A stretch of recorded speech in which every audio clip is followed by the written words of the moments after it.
And welcome to sports तक। आज आपको पता है कि आगाज हो रहा है भारत की सीरीज, अफगानिस्तान के साथ मुकाबला है और वर्ल्ड कप से पहले यही सीरीज जो है टीम इंडिया के पास है जहां पर उनको कॉम्बिनेशन फिगर आउट करने। लेकिन वही सवाल जो है पाकिस्तान क्रिकेट भी फेस कर रहा है और बात करेंगे बाबर आजम की। अब यहां से देख रहे हैं कि बाबर आजम 2.0 आते हैं या फिर बाबर आजम जिनका स्ट्रगल चल रहा है वो लगातार चलता रहेगा। और अभी भी ऐसा क्यों है कि लग रहा है कि शायद पाकिस्तान की टीम कॉम्प्रोमाइजेस कुछ कर रही है और क्या वो सही मूव्स हैं नहीं हैं, इन सब पर बात करेंगे। क्योंकि जो लगातार खबरें आ रही हैं, अब आपको बताया कि कप्तान है शहीन शाह अफरीदी, बाबर आजम अब कप्तान नहीं है। तो अब जब T20 वर्ल्ड कप में आएगी पाकिस्तान की टीम, वहां पर कप्तान शहीन होंगे और इनको भी T20 वर्ल्ड कप के लिए स्क्वाड अभी हम कह लें इनके पास जरूर है। न्यूजीलैंड के साथ इनकी सीरीज है, लेकिन इनको देखना है कि बेस्ट 15 और उससे ज्यादा इंपॉर्टेंट बेस्ट 11 और उसका कॉम्बिनेशन क्या है। ये आपके सामने जो है पूरा का पूरा स्क्वाड है पाकिस्तान का।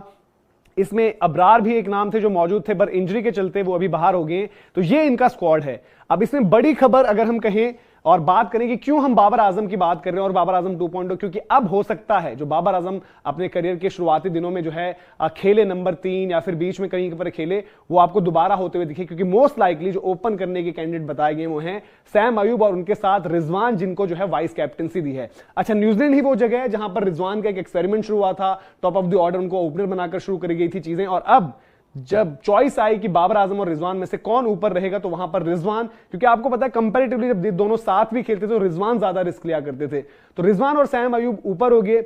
फिर 3 नंबर पर बात हो रही है बाबर आजम की। अच्छा, अगर जो पिछले दौरे पे मैंने कहा जहां पर बात करी मैंने कि रिजवान को बतौर ओपनर ट्राई किया गया न्यूजीलैंड में और वहीं से वो शुरुआत हुई जोड़ी की, क्योंकि वहां पर शायद बाबर चोटिल थे तो इसलिए रिजवान को ऊपर ट्राई किया गया था और फिर बाबर रिजवान की जोड़ी बनी। अगर आप रिकॉर्ड्स देखें, आंकड़े देखें तो बड़ी सक्सेसफुल जोड़ी है, इन्होंने बड़ी बड़ी चेजेस भी वहां पर सक्सेसफुली कंप्लीट करी हैं। लेकिन जब जब क्रंच मैचेस आए हैं पाकिस्तान ने इस दौरान जो है टूर्नामेंट में, चाहे वो T20 वर्ल्ड कप हो या एशिया कप हो, सेमीफाइनल फाइनल इस तरीके के मुकाबले खेले, लेकिन बड़े मुकाबलों में हमेशा ये जोड़ी फेल रही। और उसका एक बहुत बड़ा कारण था कि इंपटस एट द टॉप, उतना तेज स्टार्ट नहीं देते थे, बहुत ज्यादा वेटिंग गेम का भी चलता था और बाबर का जो तरीका था उस पर भी सवाल होते थे। और उसके बाद क्या होता था, दूसरी चीज जो मेन इस वीडियो की बात है वो है फकर जमान।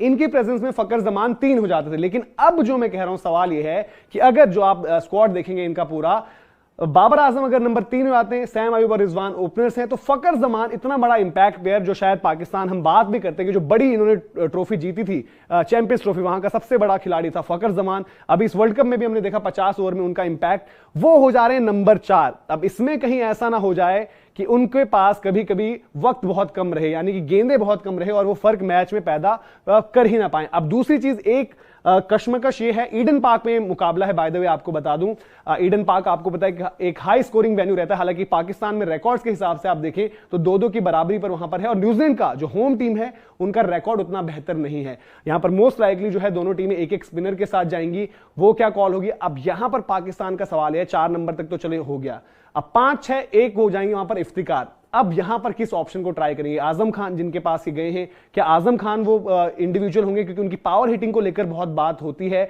और जो हमने देखा भी है जो फ्रेंचाइजी क्रिकेट में वो खेलते हैं, स्पिनर्स को बड़ा अच्छा मारते हैं। और पाकिस्तान की एक प्रॉब्लम ये है भी, बीच में स्पिनर्स के अगेंस्ट से कभी कभी फंस जाते हैं, उस तरीके से कोई निकालने वाला नहीं होता। तो क्या वो इफ्तिकार और आजम खान होंगे बीच में 5-6 टाइप की पोजीशन पर। उसके आगे अगर आप जाएंगे तो आपको रास्ता थोड़ा सा साफ दिखेगा, क्योंकि अगर शायद एक स्पिनर और वहां पर नवाज, बाबर को तो बड़ा भरोसा रहता था, मैच विनर वो उनको कहते भी थे, बट क्या शाहीन की कप्तानी में भी वो नवाज ही होंगे। तो 7-8 आप आमिर जमाल और इनको मान सकते हैं, नवाज को, आमिर जमाल के लिए भी बहुत अच्छा, और आप उनको एज अ बॉलर भी काउंट कर सकते हो। भूले मत जब उनके डेब्यू पर ही आपको याद होगा कि एक डिफिकल्ट डेथ ओवर उनको डालना पड़ा था फाइनल ओवर मोइन अली के अगेंस्ट, तो वाइड यॉर्कर्स को अच्छा एग्जीक्यूट किया था, तो अंडर प्रेशर डिलीवर कर सकते हैं और अभी अपने हाई पर हैं, ऑस्ट्रेलिया से बड़ा जबरदस्त दौरा खेलकर आ रहे हैं। फिर इनके जो 3 नाम बचते हैं जो अगर आप देखेंगे पेस अटैक में, तो एक शाहीन खुद हो गए कप्तान, हारिस रौफ उन पर भी नजरें रहेंगी। वर्ल्ड कप 50 ओवर का बहुत खराब गया था, यहां से क्या वापसी कर पाते हैं, इनका बेस्ट फॉर्मेट ये नजर आता है, तो वो कैसे परफॉर्मेंस करते हैं। और फिर एक जो चॉइस रहेगी, वसीम जूनियर ने भी वर्ल्ड कप में बहुत अच्छा किया था, बट जमान खान एक ऐसे इंडिविजुअल लगे जिस तरीके से उनकी परफॉर्मेंसेस रही हैं और एक यूटिलिटी है डिफरेंट, शायद जमान खान एक बेहतर ऑप्शन हो सकते हैं। तो आप बताइए कि आपका उनका क्या रहेगा, बॉलिंग कॉम्पोजिशन किस तरीके से आप देखते हैं। लेकिन जो बड़ा सवाल यह है कि बाबर आजम नंबर 3 पर क्या करेंगे। जैसे मैंने आपको याद दिलाया था कि जो पिछला दौरा था वहां पर एक तरीके से रिजवान की इमरजेंसी हुई एट द टॉप, उससे पहले आई थिंक 2018 में यही ईडन पार्क में एक मुकाबला था जहां पर फकर का भी एक हाफ सेंचुरी थी वहां पर, और बाबर आजम ने भी नंबर 3 पर आकर अच्छे पेस पर एक हाफ सेंचुरी बनाई थी। पाकिस्तान ने मुकाबला जीता भी था। तो कुछ अच्छी मेमोरीज भी हैं बाबर के पास, और अभी अंडर प्रेशर है। ऑस्ट्रेलिया में बेहद साधारण एक उनका दौरा गया, जो उनसे जो उम्मीदें की जा रही थी वो ना एशिया कप में खरे उतरे उस चीज पर, ना वर्ल्ड कप में। ऑस्ट्रेलिया दौरा भी बहुत ऑर्डिनरी गया है, और यहां पर अब उनको परफॉर्म करना होगा, क्योंकि ये सीरीज थोड़ी सी लंबी है, प्रेशर भी बनेगा, पोजीशन से भी अब थोड़ी छेड़छाड़ हुई है, और अगर रन्स नहीं आए तो बात और डिस्कशन जो है जरूर शुरू हो जाएगी, क्योंकि अब बाबर आजम जो है वो कप्तान नहीं है, और देखना पड़ेगा इस सीरीज में किस तरीके की उनकी परफॉर्मेंस रहती है। जहां दूसरी तरफ आप देख रहे हैं ऑस्ट्रेलिया में स्टीव स्मिथ ने एक डिसीजन लिया है कि वो ओपन करेंगे, एक चैलेंज लिया है, वहीं पर यहां पर इनको डिमोशन मिला है। बट नंबर 3 पर खेलने पर भी ऐसा लग रहा है कि फकर जमान को पीछे धकेला जा रहा है, क्योंकि अगर इनकी परफॉर्मेंस नहीं आई तो शायद मैनेजमेंट जो है दोबारा रीथिंक करेगी स्ट्रेटेजी की, कैसे क्या हम फकर जमान का इंपैक्ट कम तो नहीं कर रहे।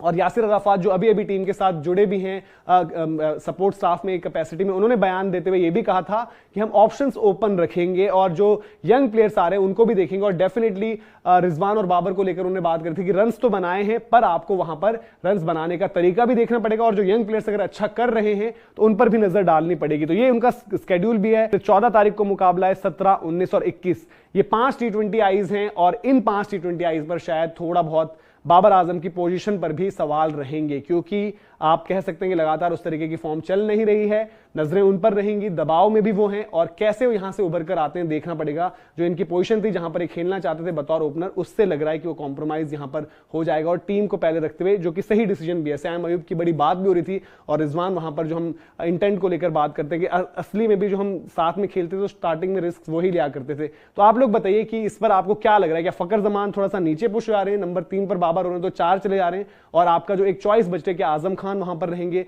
और फिर बॉलिंग ग्रुप में अगर जमान और मोहम्मद वसीम जूनियर के बीच एक चॉइस हो तो वो क्या आपकी ऑप्शन रहेगी।